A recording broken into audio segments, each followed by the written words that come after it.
میرے علاوہ اس مطلب کہ اس گورکن کے علاوہ ادھر اور کوئی شخص بھی قبرستان میں موجود نہیں تھا۔ گرمیوں کا شدید موسم تھا اور دوپہر تھی گرمیوں کی۔ میں جیسے ہی دربار کے اندر انٹر ہوا، میں دعا مانگنے لگا تو میرے پیچھے ایک بزرگ آ گئے جو کہ قد میں کافی لمبے تھے، جیسے ثاقب نے دیکھا، اور میرے آنکھوں کے سامنے انہوں نے قرآن پاک کی تلاوت شروع کر دی۔ میں نے ان سے کہا کہ میری بیوی مجھے چھوڑ کر چلی گئی ہے، آپ اللہ والے لگتے ہیں، پلیز آپ میرے لیے دعا کریں۔ جیسے ہی انہوں نے میرے لیے دعا کے لیے ہاتھ اٹھائے تو چند ہی لمحوں کے بعد میری بیوی کی مجھے کال آ گئی اور اس نے کہا کہ میں گھر آ رہی ہوں۔ میری بیوی کافی سخت ہے، وہ میرے منائے بنا ایسے کبھی بھی گھر نہیں آ سکتی تھی۔ ابھی میں ان کے پاس ہی بیٹھا تھا کہ میری آنکھوں کے سامنے وہ بزرگ غائب ہو گئے۔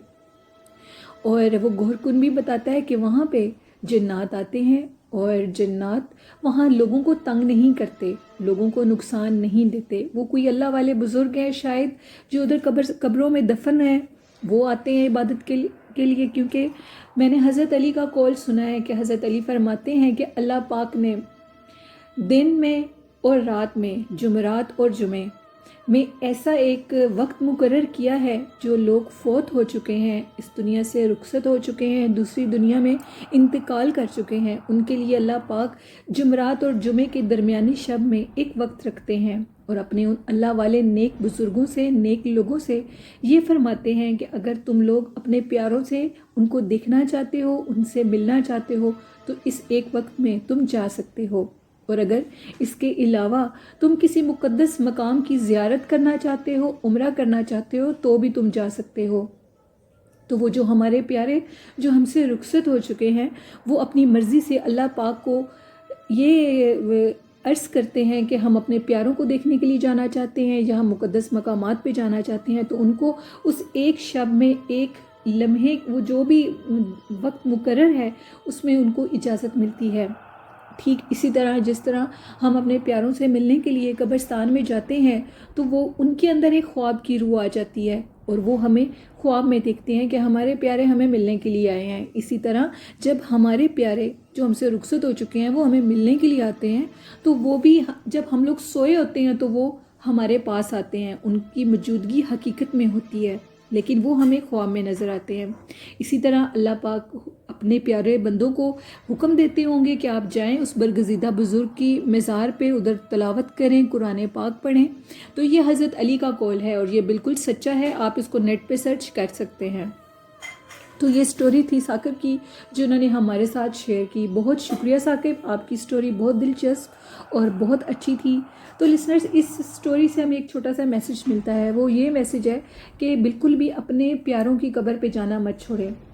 فرقہ واریت میں لوگ جب اپنوں کو دفنا آتے ہیں تو کچھ لوگ کہتے ہیں کہ قبروں پہ جانا گناہ ہے، کچھ لوگ جو اس دنیا سے رخصت ہو گئے ہیں ان کے بیٹے نہیں ہوتے تو ان کی قبروں پہ ان کی بیٹیاں ہی جاتی ہیں، لیکن باپردہ ہو کر جانا چاہیے اور بالکل اپنے آپ کو ڈھانپ کر جانا چاہیے۔ اس طرح یہ فرقہ واریت میں لوگ اپنوں کو دفنا کر بھول جاتے ہیں اور وہ ہمارا انتظار کرتے رہتے ہیں، وہ تو ہماری ایک دعا کو بھی ترستے ہیں جو اس دنیا میں ہم ان کے لیے کرتے ہیں۔ کچھ فرقے ایسے ہیں جو کہتے ہیں کہ جن کو ہم دفنا آئے ہیں بس ان کے لیے دعا کی بھی ضرورت نہیں ہے۔ ایسا بالکل نہیں ہوتا، اپنوں کو دفنا کر آتے ہو تو ان کے پاس بھی جایا کرو، وہ ہمارا راہ دیکھتے ہیں، ان کو ہماری دعا کی اور ان کے نام کا جو صدقہ خیرات ہم لوگ کرتے ہیں ان کو اس کی بہت ضرورت ہوتی ہے، کیونکہ ان کے اعمال کے دروازے بند ہو چکے ہیں، وہ اپنے لیے نہ ایک نیکی گھٹا سکتے ہیں نہ بڑھا سکتے ہیں۔ تو اللہ پاک پھر ان کے جو انہوں نے اعمال اس دنیا میں کیے ہوتے ہیں اس کو پھر اللہ پاک دیکھتے ہیں کہ اب تم جو اپنے پچھلوں کے ساتھ کر کے آئے ہو، اب دیکھتے ہیں کہ وہ تمہیں اس کا کیا رزلٹ دیتے ہیں، تمہیں اس کا کیا ریوارڈ دیتے ہیں۔ تو میں تو اپنے ماموں جان کا، ہم لوگ سب اپنے ماموں کا صبح شام صدقہ کرتے ہیں، اس کا ہدیہ اپنے ماموں کو بخشتے ہیں اور ان کے لیے کھانا بناتے ہیں، ختم دیتے ہیں، ہر اس چیز پہ جس کو وہ پسند کرتے تھے۔ اور میں اپنے سننے والوں کو یہ ایڈوائس دینا چاہتی ہوں، خدارا جن کے پیارے بچھڑ گئے ہیں وہ بالکل بھی ان کو بھولیں مت، قبر پہ حاضری دیا کریں، ان کو سلام عرض کیا کریں، ان کی پسندیدہ چیزوں پہ زندگی میں کھانا کھانے سے پہلے اس پہ ختم دیا کریں اور ان کو یاد رکھا کریں، کیونکہ آج اگر ہم کریں گے تو کل جب ہم لوگ قبروں میں جائیں گے تو ہمیں اس چیز کا اندازہ ہوگا کہ ان چیزوں کی کتنی ضرورت ہوتی ہے۔ بڑھتے ہیں آج کی دوسری خوفناک سٹوری کی طرف۔ آج کی دوسری سٹوری ہمارے ساتھ شیئر کی ہے روبینہ نے فیصل آباد سے۔ روبینہ کہتی ہیں کہ وہ جس گھر میں رہتی ہیں اس گھر میں بہت زیادہ جنات ہیں اور وہ جان لیوا حد تک ہیں، لیکن پھر بھی روبینہ لوگ اس گھر کو لیو نہیں کر رہے۔ وہ ایک رینٹ کے گھر پہ رہنے کے باوجود اس گھر کو چھوڑ نہیں رہے۔ روبینہ بتاتی ہیں کہ ان کے ساتھ والے گھر میں کوئی بھی شفٹ نہیں ہو سکتا، اور جو بھی شفٹ ہوتا ہے وہ کچھ عرصے کے بعد ہی اس گھر کو چھوڑ دیتا ہے، لیکن اب 2-3 سال سے وہ گھر بالکل ویران ہے۔ وہ گھر انتہائی خوبصورت بنا ہوا ہے، لیکن اس گھر میں کوئی بھی رہ نہیں سکتا۔ وہ گھر کئی سالوں سے بند تھا، پھر اس کو نیا بنانے کے بعد جب 1-2 فیملیز ادھر رہیں اور ان کے ساتھ جو واقعات پیش آئے، انہوں نے بھی اس گھر کو چھوڑ دیا۔ لیکن جو اس گھر کے جنات ہیں، جو اس گھر میں چڑیلیں بستی ہیں، وہ روبینہ لوگوں کے گھر میں بھی اپنا اثر رکھتی ہیں۔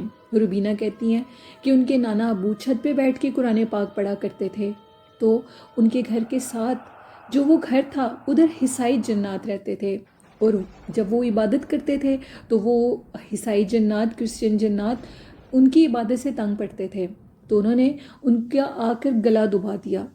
وہ جان سے بچ گئے، لیکن کچھ عرصے کے بعد انہوں نے ان کے اوپر اتنے اٹیک کیے کہ وہ اپنی جان سے ہاتھ دھو بیٹھے، کیونکہ وہ دھوپ میں بیٹھ کے قرآن پاک پڑھا کرتے تھے اور ان کی عبادت سے وہ کرسچین جنات ڈسٹرب ہوا کرتے تھے۔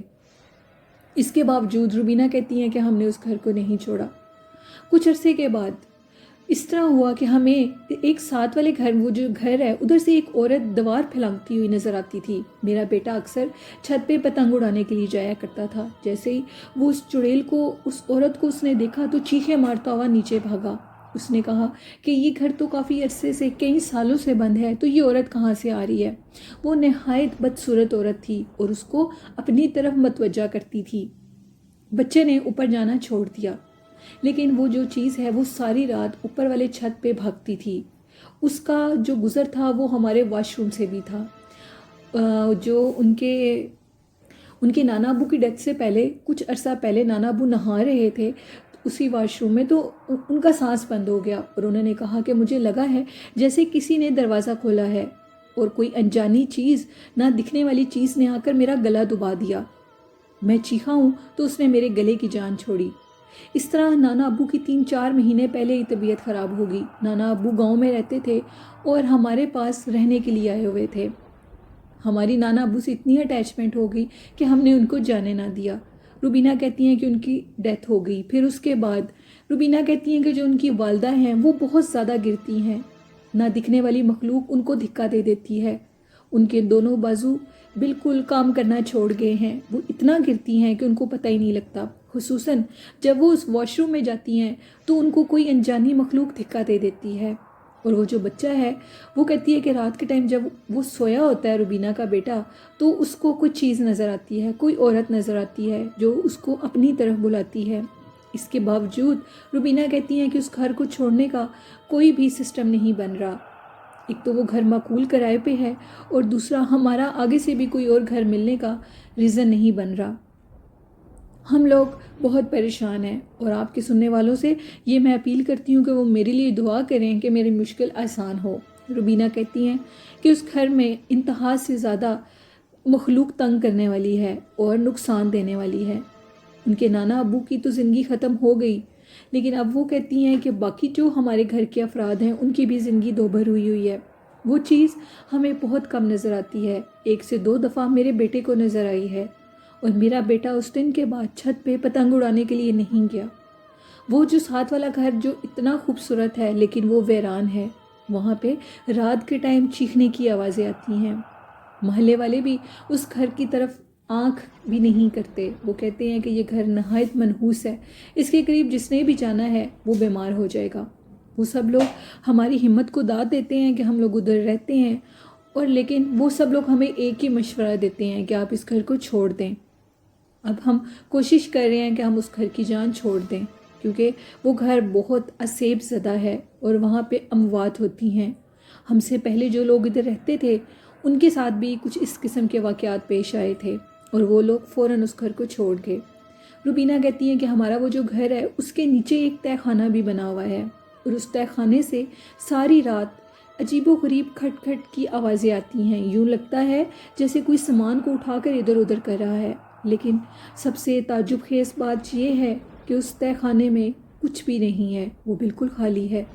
تو کیا چیز ہے جو ادھر کسی چیز کو گھسیٹتی ہے اور ادھر سے ادھر رکھتی ہے؟ وہ وہی انجانی مخلوق ہے جو ہمیں تنگ کرتی ہے۔ انشاءاللہ روبینہ، اللہ پاک آپ کی مشکل کو آسان کرے گا، آپ اس گھر کو چھوڑ دیں گی اور اللہ پاک آپ سب کو صحت یابی دے، لمبی زندگی دے۔ یہ تھی کچھ آج کی سٹوریز، اور آج کی اچھی بات یہ ہے کہ کسی بھی گھر میں شفٹ ہوں تو پلیز سب سے پہلے اس کا پوچھا کریں، ادھر کسی مولوی صاحب کو لایا کریں، قرآن خوانی کرایا کریں۔ جب آپ کو لگے کہ ادھر کچھ انجانا ہے تو اس کو بالکل چھوڑ دیں، جو خراب لگے چیز تو پلیز آپ اس کو چھوڑ دیں اس گھر کو، کیونکہ ایسی چیزیں جان بھی لے لیتی ہیں۔ جیسے روبینہ کے نانا ابو کی ڈیتھ ہوگی، وہ قرآن پاک پڑھتے تھے اور وہ چیزیں تنگ پڑتی تھیں، وہ ان کے اشاروں کو سمجھ نہیں پائے، انہوں نے ان کو کافی اشارے دیے لیکن وہ ان کے اشاروں کو اگنور کرتے رہے۔ اس طرح لسنرز آپ بھی پلیز اپنی اور اپنے پیاروں کی حفاظت کریں اور اپنے والدین کا ڈھیر سارا خیال رکھیں، ان کی ڈھیر ساری خدمت کریں اور ان سے ڈھیر ساری دعائیں لیں۔ یہ میرا آج اپنے سننے والوں کے لیے میسج تھا۔ اسی کے ساتھ اپنی ہوسٹ نیلم کو اجازت دیجیے، دعاؤں میں ڈھیر سارا یاد رکھیے گا اور اپنا ڈھیر سارا خیال رکھیے گا۔ اللہ حافظ، اللہ نگہبان۔